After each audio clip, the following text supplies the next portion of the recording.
Have y'all seen these clips of the Fulton County DA, Fani Willis, going off at a Georgia Senate committee hearing? And you know, you all want to, this is very important. November 18th, you all want to intimidate people from doing the right thing. And you think that you're going to intimidate me. You all have been trying to intimidate me for 5 years, which is why I have not been able to live in my house for 5 years, because the N-word has been written on my house.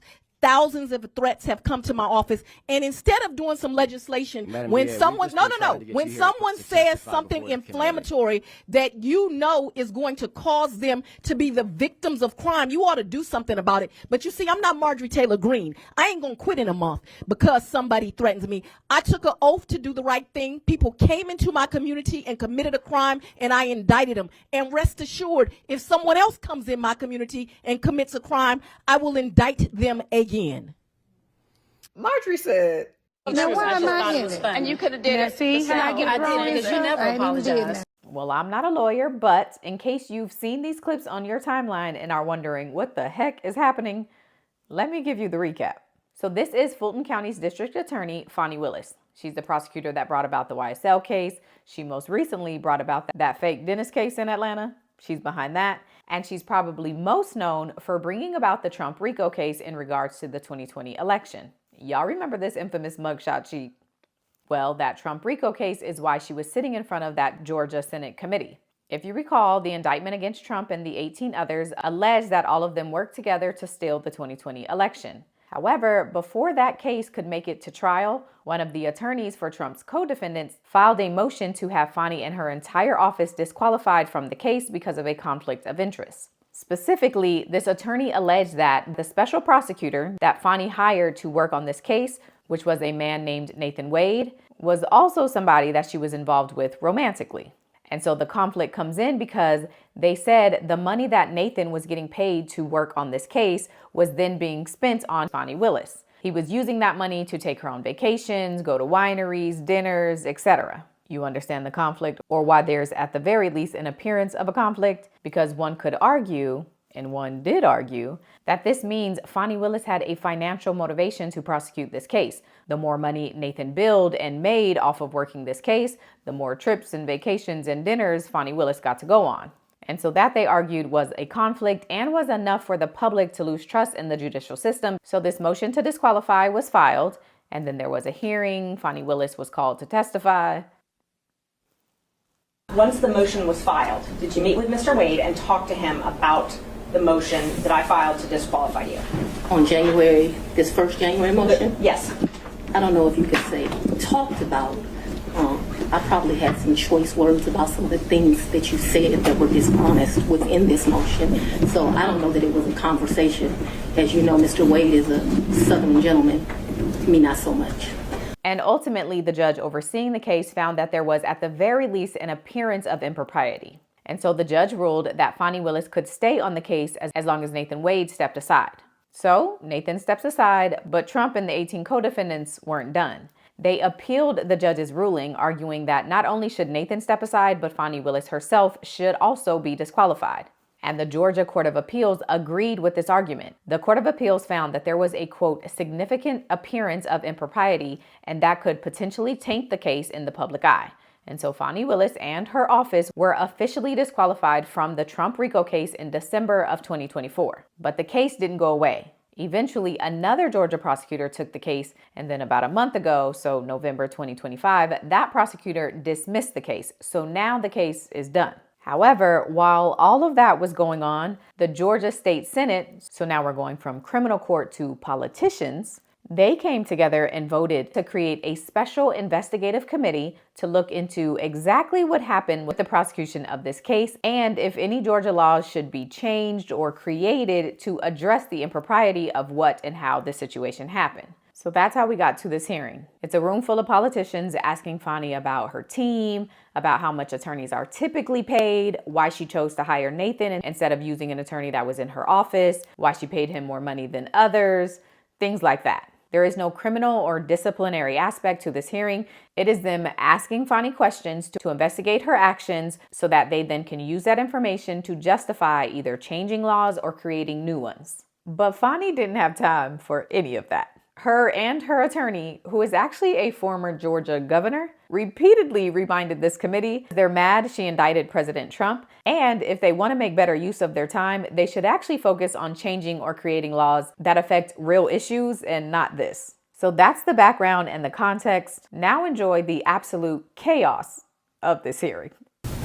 I believe Mr. Wade said under testimony that he was a part of over 90% of these meetings or decisions. Do you recall that being an approximate accurate statement as to his involvement? I can't speak to any other person's testimony, so I'm not going to ever comment on someone's testimony. If he testified to such, you're going to need to show it to me. You'll have to forgive me. I don't really trust you. So I'll have to see that particular testimony. Do you recall Mr. Wade being... Wait just a minute. She's got a right to finish her answer. You don't have a right to cut her off. That's incorrect, Governor. Thank you. Sir. It is not. I'll be completing answers, though, sir. So sure. We should get that straight from the... Was Mr. Wade part of, would you say, more than half of the interviews that you conducted? Yes. Is it true that part of your transition team was involved in the process of interviewing people before you entered office to lead the investigation into the 2020 presidential election? I'd like to answer that. Go right ahead. You only take my advice sometimes. Anyway, go ahead. That's really an ignorant question. And if you understand what the word ignorant means, it means the lack of knowledge. If you recall the facts, I was already district attorney when this all came to light. So it's factually impossible. I was already district attorney, so what you ask is a factual impossibility. Now, I know they've gotten black folks confused and said I was running for office, saying I was going to prosecute the President of the United States, but that's what we call a lie. It's factually impossible. It's common sense. You don't need to be a lawyer. Prior to you being sworn in as district attorney, is it your testimony today that you did not have any conversation with Mr. Wade about investigating the 2020 election? Do you want to answer? It's a dumbass question. I know it is, but go ahead and tell him because it occurred after she took office. But go I didn't know that he was going to commit a crime prior to me taking office. Like, factually, it's impossible. Okay. What happened between January 2021, I believe that's when the phone call was that you referenced, in November 2021, which was the time that Mr. Wade signed his first contract? What type of work happened within any area of your office in terms of gathering evidence or considering whether or not to bring these charges? You want me to answer? Not particularly. I don't think it's any of their business. You're getting into why a grand jury returns a bill of indictment. That is a deliberative process wrapped in the discretion of the district attorney. We're not going to get, I'm going to instruct her not to answer. What was the total cost of the election interference case? I don't want to speculate to numbers. Whatever it cost, they tried to steal the rights of thousands of Georgians. It couldn't have been enough. I'm just trying to get to, I know you run a tight ship over there, you're proud of your work. I would assume that you would have I'm the some best sort of... DA in the Southeast. Why wouldn't I be proud of my work? Now, Fulton County is 1.2 million people. It's the place that when people come to Georgia, they're coming is to Atlanta. On a daily basis, we have 5 million people, and we are very improperly funded. If this committee wants to do some real work, it'll get serious about crime fighting among this state. From every rural community to Madam DA, I'm answering my question. I'm good. That's not the answer to the question. Okay, well, if this committee wants to get serious about legislation to make the communities in the state of Georgia safer, they will invest more money in every district attorney's office across this state. That's the rural DAs need more, the middle size, the residentials, and the big cities like Atlanta. All of us need more resources to be able to do our job appropriately. And it is a joke the way that these people are funded that are dedicating their lives to public service. Also, I want to go back to, because this is extremely important and you have the power to do it, the Georgia Bureau of Investigations cannot take rape kids. I did not ask you for advice on what the legislation. If she would answer the question, Governor, I would not be saying it. She's pontificating on everything from rape kits, which was what she was about to get into. The question was the amount of money that came from state funds and county funds. And if she doesn't know the answer to that question, the answer is I don't know. The question isn't let me talk. The answer isn't let me talk about rape kits. I know you think you do and that you're above the law, but you are not. If you want to cite her for contempt, Governor. she is entitled to a jury trial, and I can examine you on your actions, and I can examine you on your motives, then I will be glad to take that. As Clint Eastwood would say, make my day.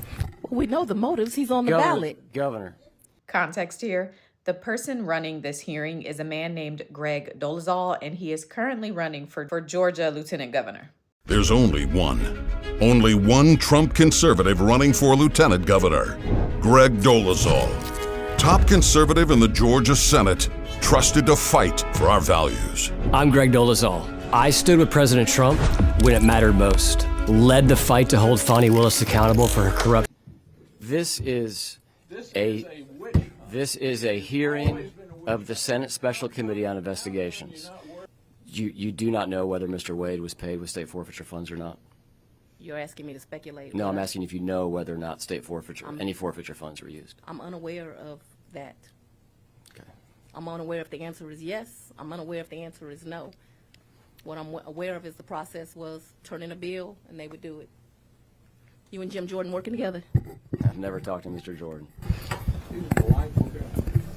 I Just don't know want to about point that. Anybody who doesn't report people that get raped in college, I'm gonna have to disagree just with want you to there, point this Governor. out here. This is what was the reason that you chose to use, and I think if you could just unpack this for us a little bit more, that you chose to use a special assistant DA at the rate of $250 an hour versus using the attorneys that were already in your office or hiring additional attorneys at a rate that you referenced earlier is between, I think you said between $85,000 and $200,000 a year.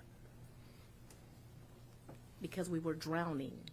And there was nobody else, either internal or that you could have hired at a lower rate that you just described. Lower rate than $250? It's an insult to take $250 for a lawyer that's been practicing law that long. I thought you told me earlier that your range of people that work for you are between $85,000, not dollars an hour, but $85,000 a year and $200,000. Yeah, but at $85,000 is like one domestic violence grant. I usually only hire someone with 3 years of experience. I make an exception with that because that's, you know, an offensive salary. Although I can tell you, I think the state is paying lawyers $64,000. I mean, it's ridiculous. I know a little girl just graduated Georgetown Law, and she's making $280,000, $300,000 a year. We do not take public service seriously, and we need to, because my lawyers do greater work than most of these lawyers in this civil firm. My question is, what is the experience level of the assistant district attorneys? Are you in your trying to office? intimate that you're going to tell me who to hire and how to do my job? No, ma'am. I'm asking you, the people, the wonderful people that you have hired, they're the top of your pay scale at $200,000 a year. What is their experience level? Because I'll let you answer that, and I'll ask my next question. 20 years practicing or Okay. more. And it's your testimony that somebody with 20 years practicing or more would not be able to manage the election interference case? You are really not listening. I said that I had people at that pay rate, and each of them was assigned a major task within my office. And no, I did not have anyone that was not assigned with a major task that I trusted to manage this case. And so I made a decision. The people of Fulton County elected me to make that decision, and I did. Context for this next clip. Invoices provided by Fani Willis's office show that Nathan Wade was paid about $650,000 in total for the work that he did on this case. So that's over the course of 2 years. Fani Willis is arguing that $650,000 over 2 years is nothing compared to the amount that the Attorney General spent on hiring special prosecutors. And so she begins to list off the amounts the Attorney General's special prosecutors were paid. I would like you to know that in 2020, the Attorney General of this state paid $52 million in attorney's fees, with the top recipient in that year, initials AF, I've taken off their name, at $3,593,000. That was for 2020.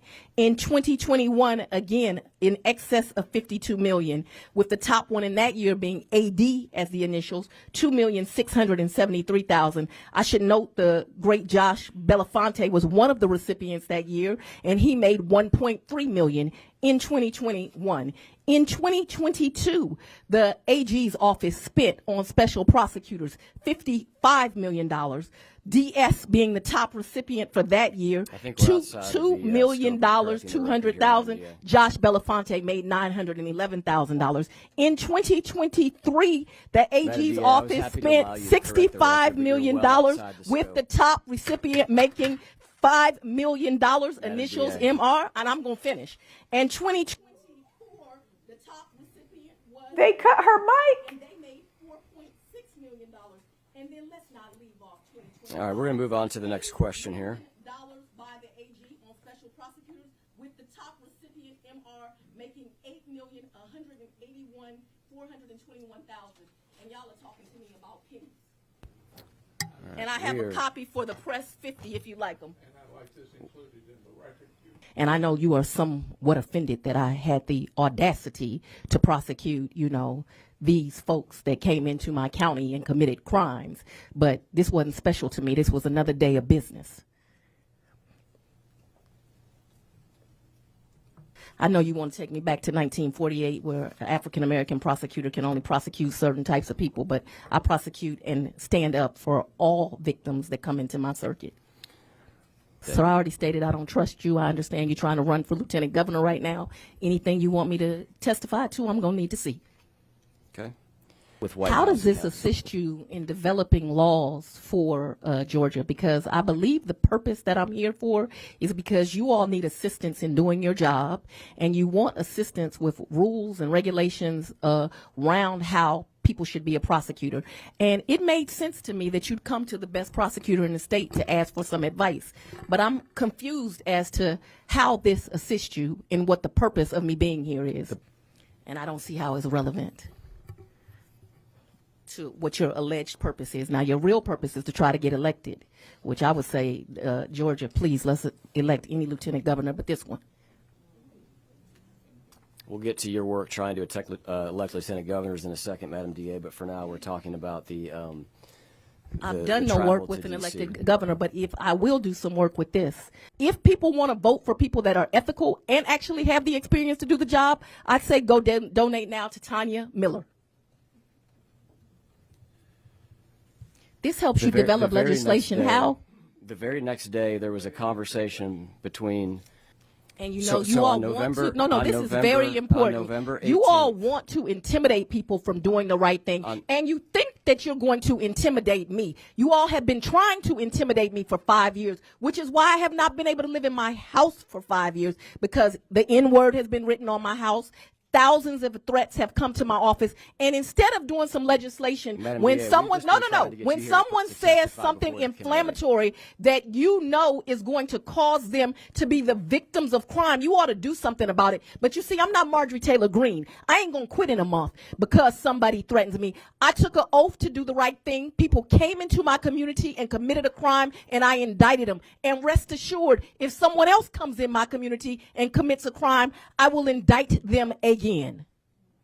How many did you indict? What does this have to do with you developing legislation? Because this is not relevant, so I'm going to object relevance. Where are we going? I thought this was supposed to be. I thought y'all needed some help. I have a 92% conviction rate this year. I try more cases than any prosecutor in the state. That's the U.S. Attorney for the Northern District. That's the AG's office. My office is doing this work. We are keeping the community safe. Because I know y'all won't believe me. I brought a report here from the Atlanta Police Foundation talking about how crime is down in our community. And it's not the district attorney's office alone. It is the district attorney's office combined with the law enforcement in this community. See, I care about the police. So I don't excuse that an officer got killed on January the 6th. To me, it's a problem. Yes, and that's something else that I'd like y'all to take up as a legislative body. I think that when judges rule on things that are directly in the favor of legislatures, we should have a bar of when they can be appointed to the next bench, because I'm watching a lot of judges in my career do things in an effort to kind of say, pick me, get promoted. And I think that it would be some good legislation of this body and of the legislature to say that if a judge directly rules on something in the favor of any legislature, it should bar them from being promoted. That'd be some legislation, since y'all want some help with legislation. Well, and I noticed that you didn't bring any diversity here when you brought witnesses. You brought all Republican, Caucasian people to come and to tell you about my work. I don't need daddy to tell me how to do my work. I know how to do my work. Yeah, I don't recall any of the DAs that came commenting on your case at all or your work at all. It was more so trying to get a broad swath of the state, somewhere from. But it would be like me telling you how to run a DA's office in a rural community. I don't know. Just getting your thoughts on whether it's appropriate for the Fulton County DA and Fulton County grand jurors to have sole authority and responsibility, essentially for prosecuting all state-level officials, simply because the capital is here in Atlanta, or what your thoughts might be on with that resting with the Attorney General and a local municipality. In this case, that would be, or a local jurisdiction, which would be your office. And that's the real issue. And I know that it bothers you all that the district attorney in Fulton County is me. But I think you absolutely need, when laws are broken in someone's jurisdiction, they should have the ability to prosecute them. There is no need to do that in that way. And the reality is, I prosecute more cases than the Attorney General. We are equipped to do it. We are doing it. I think that what has happened is the complexion of the DAs have changed. And so now there's all this concern. Now we need a QAnon committee, the oversight committee y'all have come up with.